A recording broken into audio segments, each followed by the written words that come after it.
Thank you, Mr. Speaker. I rise for the second time in this House to speak to Bill C-11, an act to amend the Copyright Act. The first time I had the occasion to speak on the bill was, of course, a second reading on November 11th of last year. And I had hoped at that time, looking at the bill, that we would see significant improvements made through the committee process. This is a bill that, as all members know, has had several tries. The first attempt to bring copyright law into the digital age was made by the previous Liberal government back in 2005. And then, of course, subsequent bills were brought forward, most recently C-32, which is pretty much unchanged as what we see now as Bill C-11. And in that process, between 2005 and the previous Liberal government's attempt, and the bills we have through this current Conservative majority, what we've seen is leaning towards the rights of primarily U.S.-based entertainment industries. Now, I'm not a member of the parliamentary committees, and that is something that I certainly am not making the point, Mr. Speaker, to complain. I understand my position here as leader of the Green Party of Canada. The Green Party is a recognized party in this House, but my rights and obligations and opportunities are closely aligned with what would have happened if I'd been a member of no party at all and been an independent. Strangely enough, that does give me now, at this stage, at report stage, superior abilities to bring forward amendments that are substantive, that I could not bring forward today had I been a member of the committee. But with that small digression, I just mentioned that although I'm not a member of the committee, I tracked very closely what occurred at committee, and thanks to the able assistance of wonderful young people who work on my team, I'm very grateful for their help. I was able to carefully monitor the evidence and review the expert witnesses and their testimony that came before the committee. It was very compelling testimony that was heard from very knowledgeable experts in the field of copyright law in the digital age. It is admittedly a complex field. One of those experts who is often cited and who has made valiant efforts to see this legislation improved is, I think, one of the country's leading experts, professor at the University of Ottawa, Michael Geist. He's been saying for some time, and I invoked his words when I first spoke to this bill at second reading, that the bill was, quote, flawed but fixable, unquote. Well, we had a chance to fix it in committee and we didn't. It's my hope that the Honourable Minister of Heritage, whom I think deserves a lot of credit for the bulk of what he's done on this legislation, will allow his caucus and government Conservative members to consider favourably amendments being put forward now so that this bill, when passed, will be not just new copyright legislation, but excellent copyright legislation. We have that possibility, but we will need amendments to get there. The 19 amendments that I'm putting forward today fall in two general areas, and Mr. Speaker, you've grouped them as such, and I recognize that, but I propose to speak to both groups at once. The two areas are, one, to improve the clarity around the term fair dealing, particularly in relation to the new insertion of educational provisions, and secondly, to redress the overly onerous provisions to protect material against digital locks referred to in the law as technological protection measures, or TPMs. And I propose to try to explain these in layman's language in the next few minutes to make sure that they have a fair chance of being accepted by other members of this House who, like me, weren't on the committee, but perhaps unlike me, weren't following the evidence as closely. Fair dealing is a very straightforward term, but it doesn't actually have the meaning that fair dealing sounds like you're making a deal with somebody. This is basically copyright law, so what we're saying is it fair the way you used somebody else's creative work? And we have a lot of case law on fair dealing. We know that you really can't define what it is or it isn't. It's not a question of you can quote somebody up to a paragraph and give and acknowledge who the author was, or you can quote a page. In certain circumstances, you can quote a page. In other circumstances, you can't quote a paragraph. It depends on what your purpose, what your intent is, and whether your intent infringes the creator's rights under copyright law.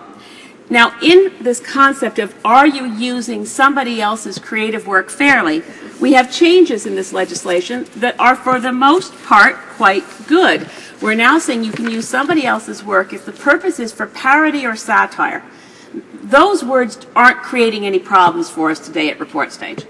But they threw in education parody or satire. And the use of the word education does create some concerns. This is primarily because education as a term, as an exception under copyright use under fair dealing, has not been defined in the courts previously.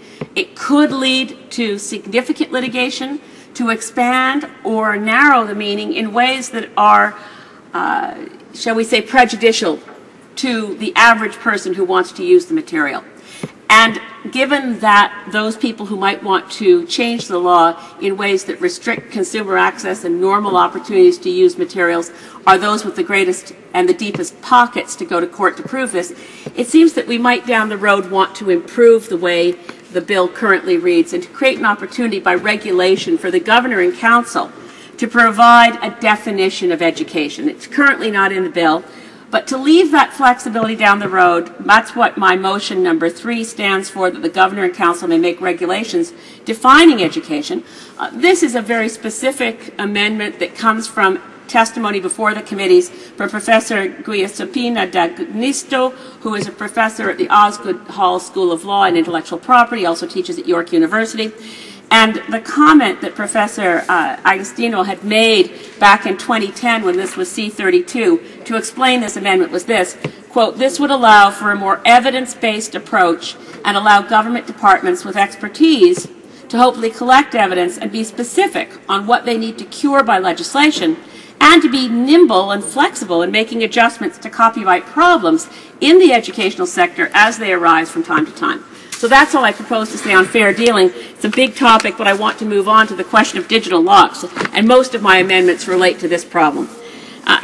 Digital locks make sense. I mean, this whole scheme of legislation is about protecting the rights of a creator and balancing the rights of the creator with the rights of the consumer. But as the legislation says in its very first lines, the point that what this legislation is attempting to do is to bring Canadian law up to speed with international obligations that Canada has undertaken through what's generally called WIPO, the World Intellectual Property Organization Copyright Treaty. The problem we have with C-11 is that it extends well beyond WIPO requirements. In fact, it's created the most restrictive scheme anywhere, among the most restrictive schemes anywhere in the world.